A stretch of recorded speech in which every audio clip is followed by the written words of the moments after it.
আমার প্রিয় মা, রোজ যখন তোমায় ফোন করি তুমি সব সময় জিজ্ঞেস করো কেমন আছিস। আমার তোমায় জিজ্ঞেস করা হয় না যে মা তুমি কেমন আছো।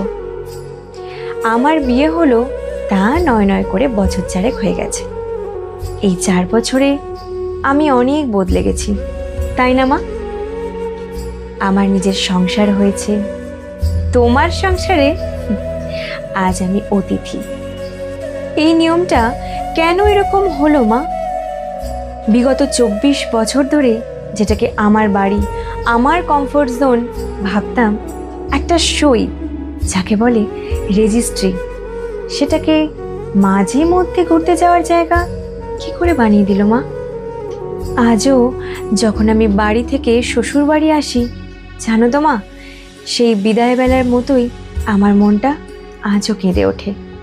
জন্ম থেকে যার প্রত্যেকটা প্রয়োজনে তুমি ছিলে, যার অসুখে সারা রাত জেগে তার সেবা করেছো, তাকে দেখেছো, কই তোমার সব প্রয়োজনে আমি তো তোমার পাশে সব সময় থাকতে পারলাম না মা। তার জন্য কখনো কোনো অভিযোগ করনি তুমি।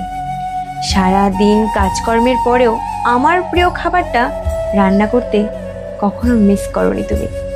আমার ডিপ্রেশন, আমার একাকিত্বে তোমার উপস্থিতি আমার জীবনের স্বাভাবিক ছন্দ ফিরিয়ে দিয়েছে।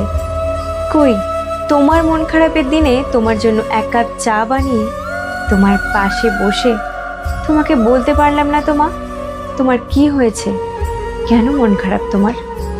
এই সব না করতে পারা, না বলতে পারা, সব কিছু নিয়ে আজ তোমায় একটা কথা বলি মা। I am sorry for everything. Thank you for giving me the opportunity to live a life. I love you মা, I love you so much. Happy mother's day.